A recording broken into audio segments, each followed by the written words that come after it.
Ok,ថ្ងៃនេះខ្ញុំនឹងធ្វើវីដេអូមួយតាក់ទងអំពី program ពីរយើងធ្វើបញ្ចូលគ្នាទីមួយយើង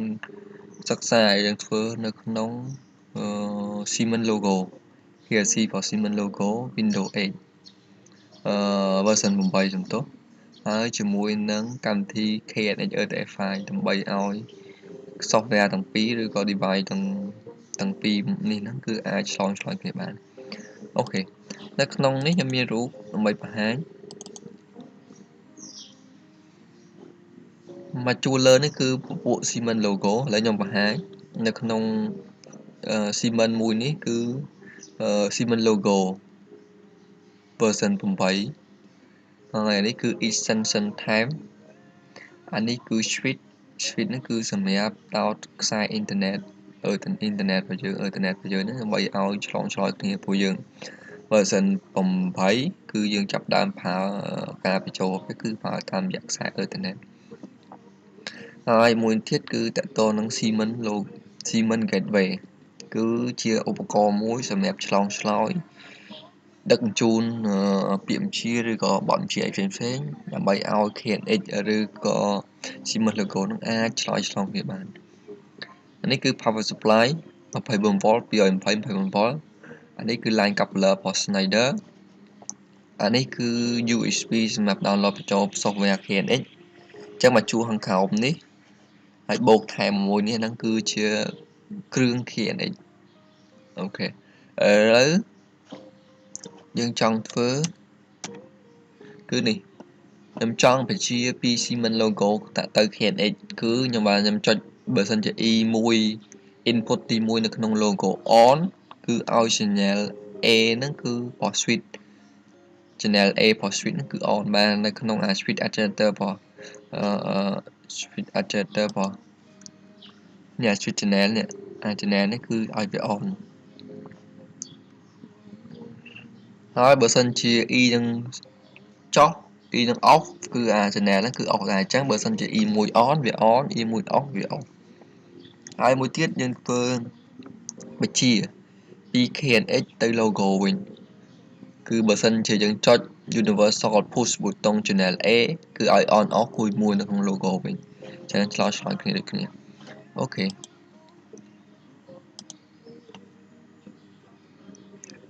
បន្តមកឥឡូវមុននឹងនេះឥឡូវខ្ញុំធ្វើKNX មុនហើយខ្ញុំបើក software KNX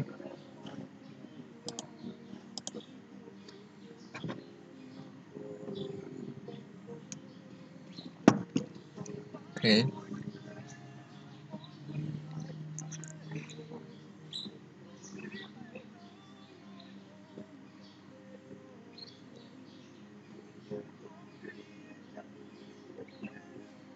slow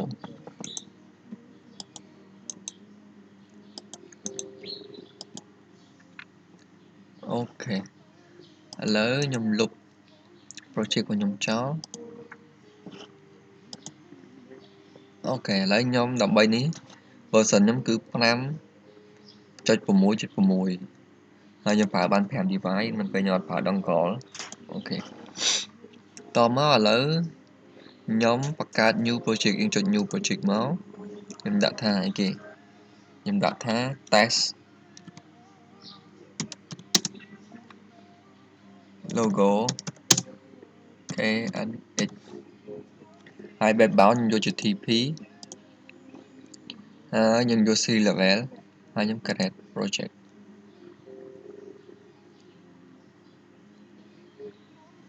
អូខេខ្ញុំបង្កើត building មួយខ្ញុំដាក់ឈ្មោះថា CKNP ខ្ញុំដាក់ floor គឺខ្ញុំដាក់ថា ground floor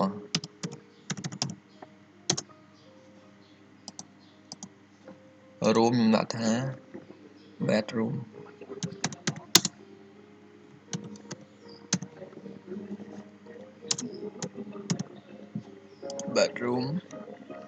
ហើយខ្ញុំមើលយក bedroom មក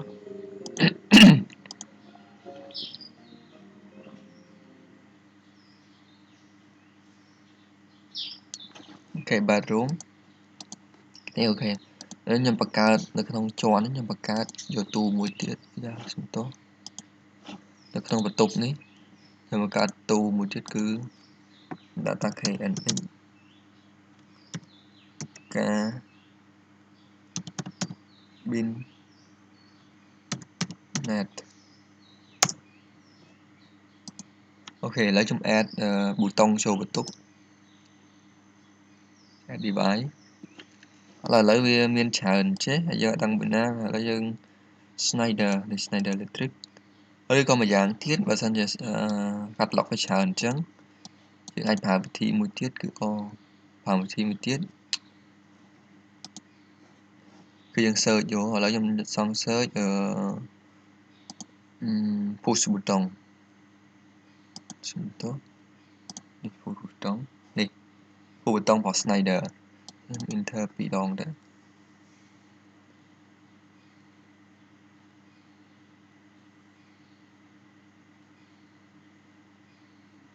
អញ្ចឹង device យើងត្រូវ add យើងមើលក្នុងរូបយើងមានខ្លះយើងត្រូវ add ទី1ត្រូវ add switch ត្រូវ add push ប៊ូតុងហើយនឹង add line coupler ហើយនឹង gateway logo gateway អញ្ចឹងត្រូវ add 4 channel ឥឡូវខ្ញុំ add បាន2ហើយបាន1ហើយអញ្ចឹងខ្ញុំ add ក្នុងបន្ទប់ត្រូវ add 3ទៀតអី3មានខ្លះ add 3ខ្ញុំ search រក line coupler គឺអានេះហើយ off the count នេះ line coupler របស់ Schneider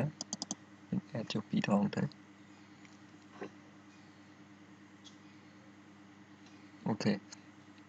តោះមកខ្ញុំ add ខ្ញុំ add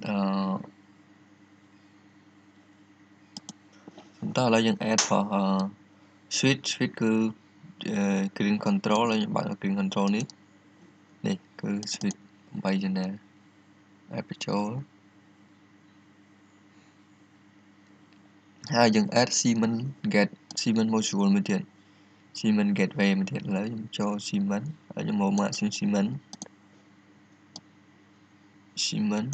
អូខេ Siemens នេះគឺ KNX logo module add វា2ដងទៀតទៅ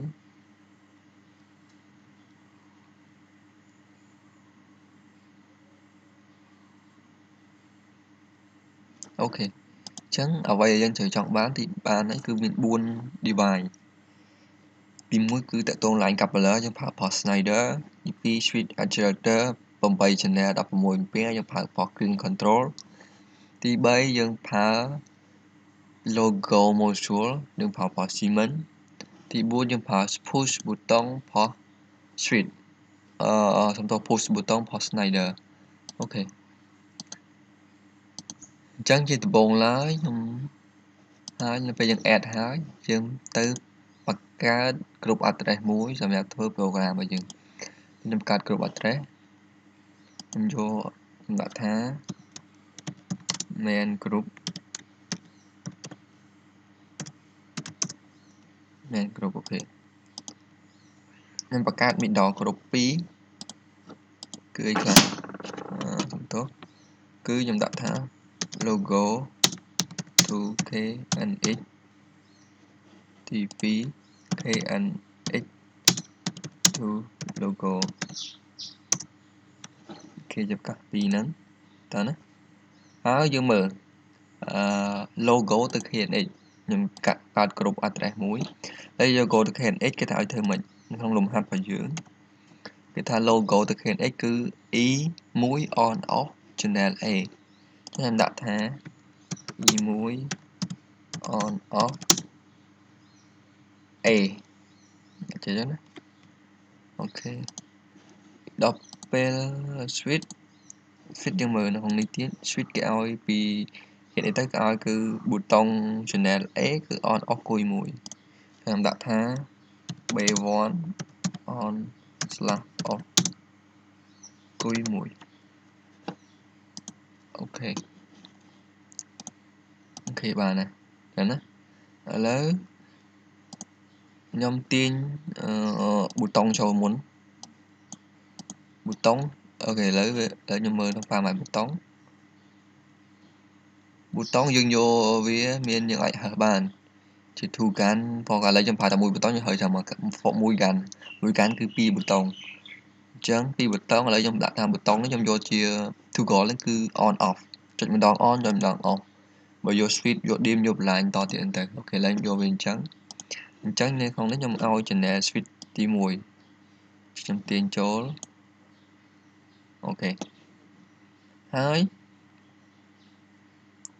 តើហើយអានេះនៅពេល logo បជាគឺបជានៅក្នុង switch channel A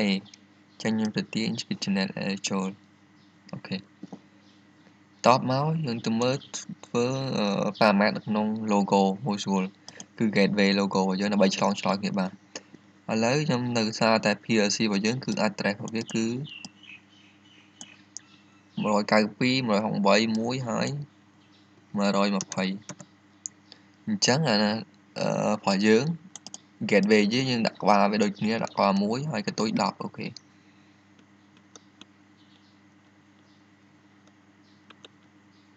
កន្ទុយ10អូខេប៉ុណ្ណឹង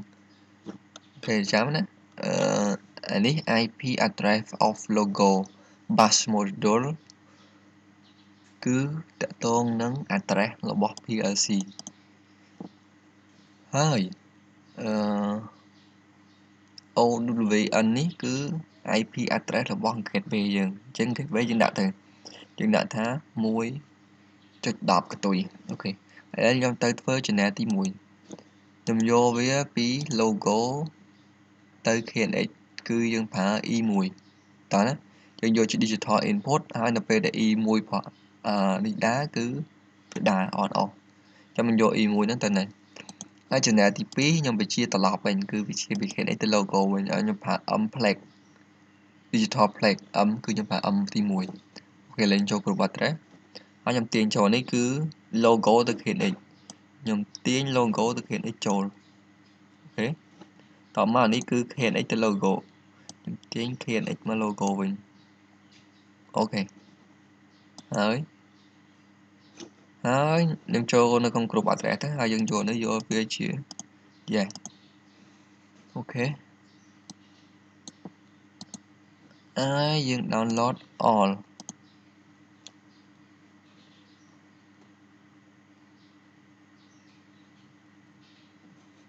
អត់ស្គាល់ wiring ចឹងយើងទៅមើលនៅក្នុងអា bus របស់យើងនេះថាស្គាល់អត់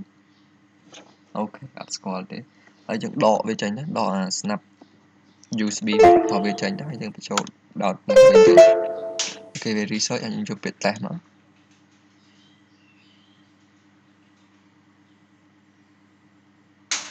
អូខេស្គាល់ហើយអូខេនេះយើងចូលតាមដើមយើងយក download all ម្ដងទៀត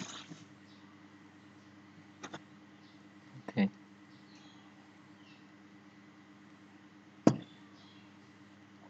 push button យើងចុច button reset ជា button press ដើម្បីបញ្ចូល program យើងចុច press អូខេបើវាពងបញ្ចូល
Ok,យើងមើលវា tick បានមួយគឺ5គឺចូលល្អហើយអញ្ចឹង software កម្មវិធីប្រភេទនេះដែលយើងធ្វើ program តាក់ទងនឹងលំហាត់របស់យើងនេះគឺអូខេតមកយើងត្រូវធ្វើលំហាត់ធ្វើ program មួយទៀតនៅក្នុង Siemens logo ហើយខ្ញុំលាក់វាសិនហើយខ្ញុំត្រូវបើក Siemens logo គឺ logo source comfort v8.1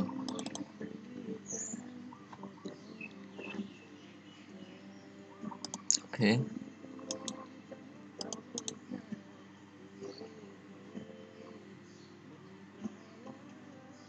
អូខេហើយចេញមកចេះដំបូងយើងចង់ឲ្យវាសងឆ្លើយតាមរយៈgateway គឺតាមអ៊ីនធឺណិតអញ្ចឹងយើងចូល network project យើងយកពាក្យថា add new device អូខេយើងបំពេញគឺលេខរបស់យើង logo របស់យើងគឺ162 108គឺ120យើងបំពេញអាពីរហ្នឹងទៅឲ្យដូចគ្នាជាមួយនឹងអានេះពេញទៅឲ្យដូចតនេះតោះណានេះគឺ162 108 120តាម logo ឥឡូវយើង logo របស់យើងគឺ162 108ដូចគ្នាហើយ gateway របស់យើងគឺ1ហើយ10ចឹងណាគេមើលហ្នឹង gateway របស់យើងគឺ110កតុយនេះគឺ110ដូចគ្នាហើយយើងអូខេមកអូខេបានហើយតមកយើងប្រើយើងគេថាលំហាត់គេថា E1 ទៅ on off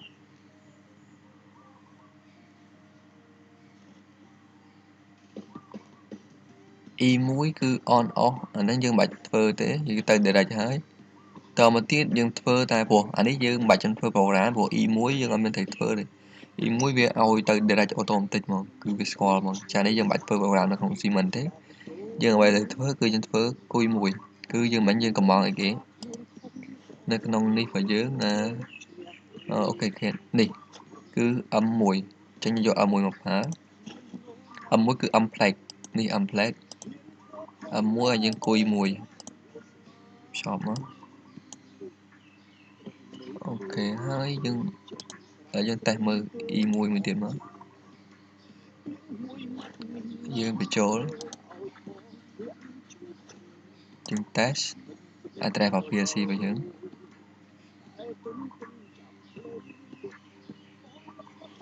បញ្ចូល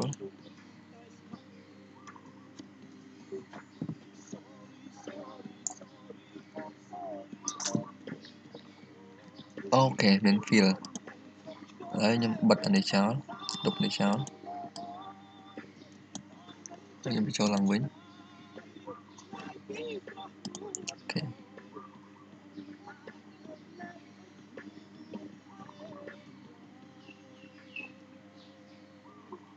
password ផុស logo គឺ logo ធំអក្សរធំ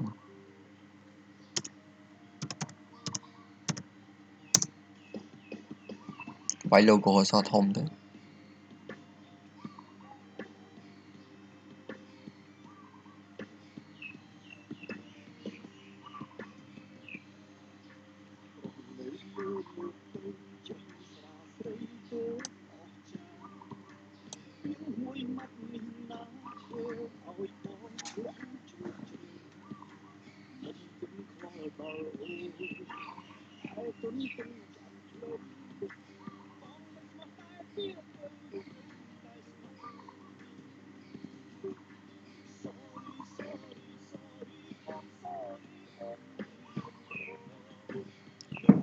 យើង slow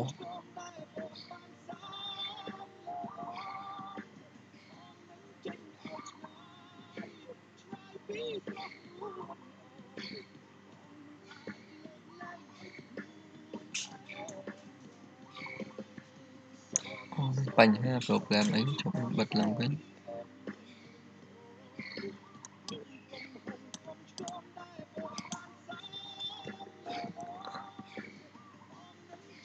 simulation ឡើងវិញចូលឡើងវិញ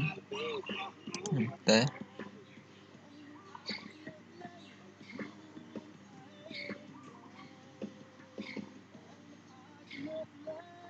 IP address អូខេ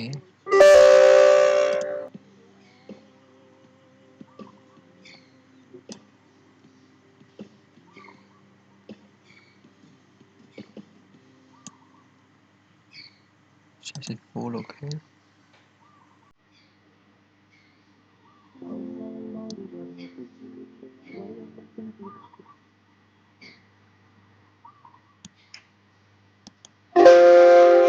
Enable remove access. Okay ហើយវាមានបញ្ហាអី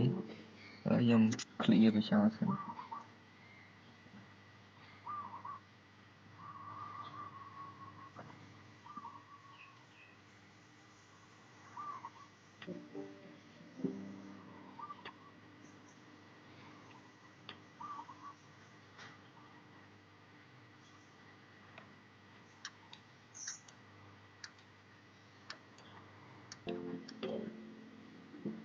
អូខេឥឡូវខ្ញុំ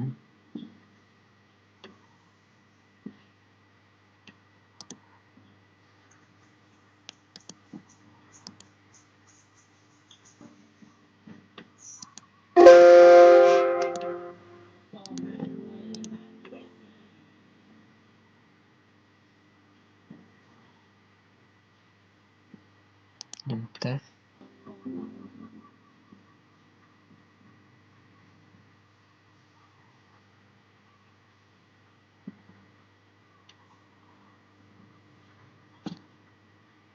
ស្គាល់ហើយខ្ញុំអូខេ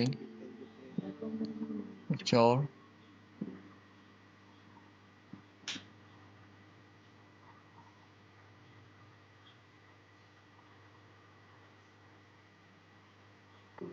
password ខ្ញុំវាយ logo enter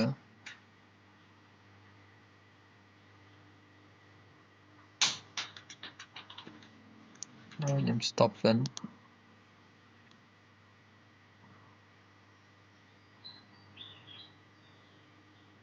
អូខេចូលចឹង password ផង logo គឺយើងបាក់អក្សរ L O G O ទៅគឺយើងបាក់អក្សរធំទាំងអស់ទៅនឹង password របស់វាតែវា set ពី factory ដើមរបស់វាមក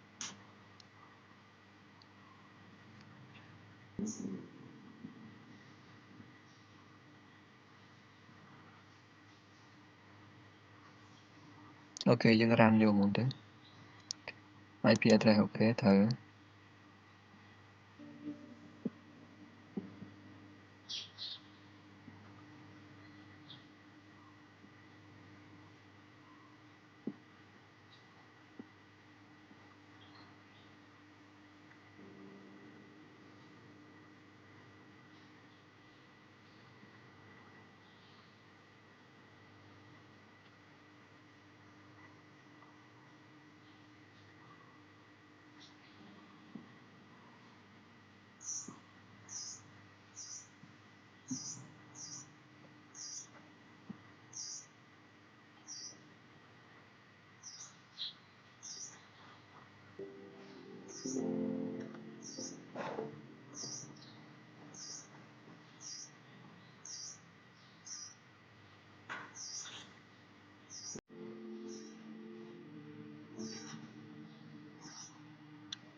បើមានបញ្ហាអីទៀត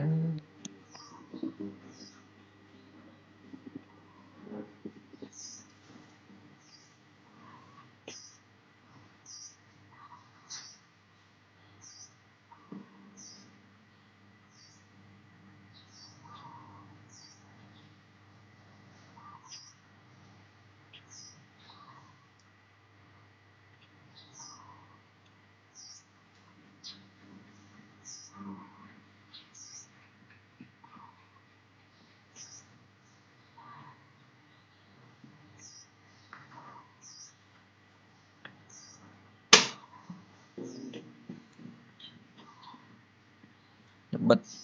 reset ចោលសិន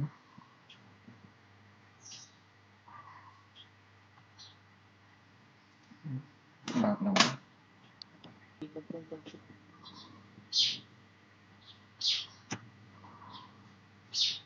ខ្ញុំបញ្ចូលឡើងវិញអូ គេយកមក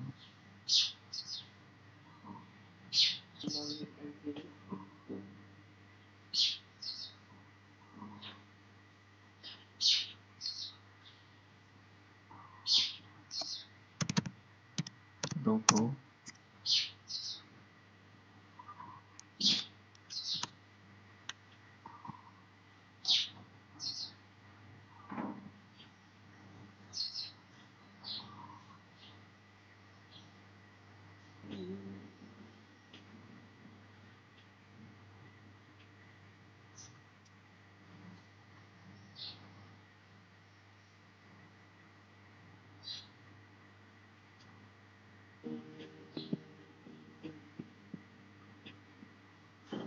យើងរ៉ាន់វាអូខេចឹងហើយដែលខ្ញុំ simulate មើល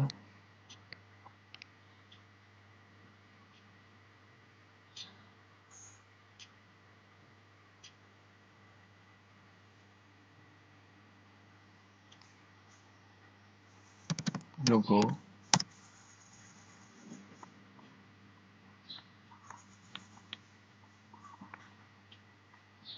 អូមានបញ្ហា password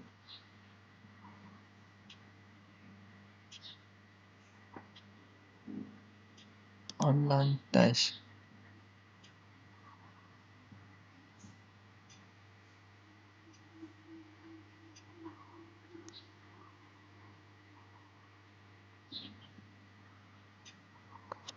logo សធំ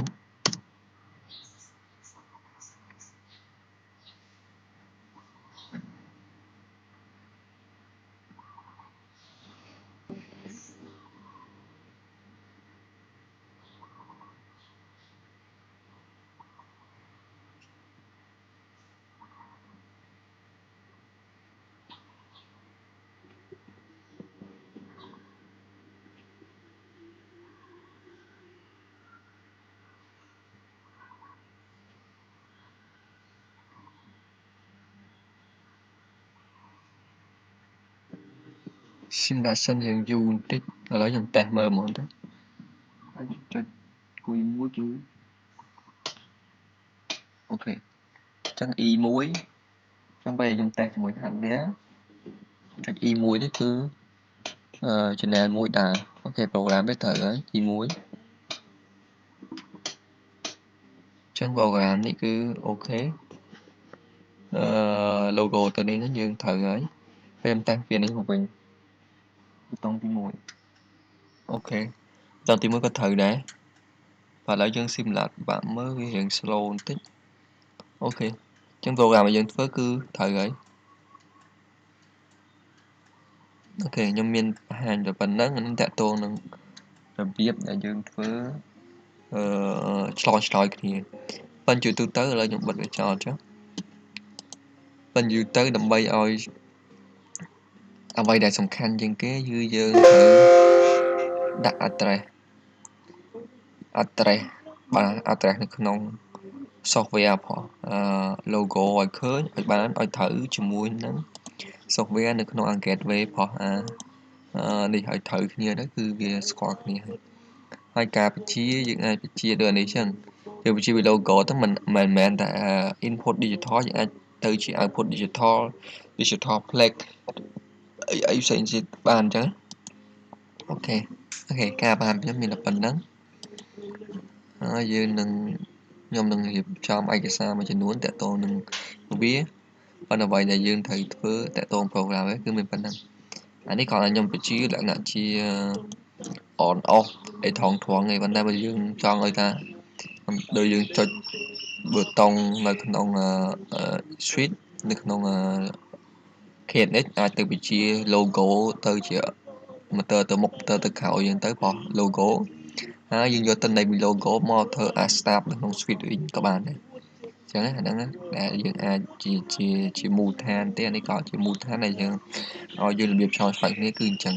បើយើងចង់ឲ្យវាលើសហ្នឹងយើងអាចស្រាវជ្រាវបន្ថែមទៅគឺអូខេខ្ញុំមានតែប៉ុណ្ណឹងអរគុណសម្រាប់ការទស្សនាបាយ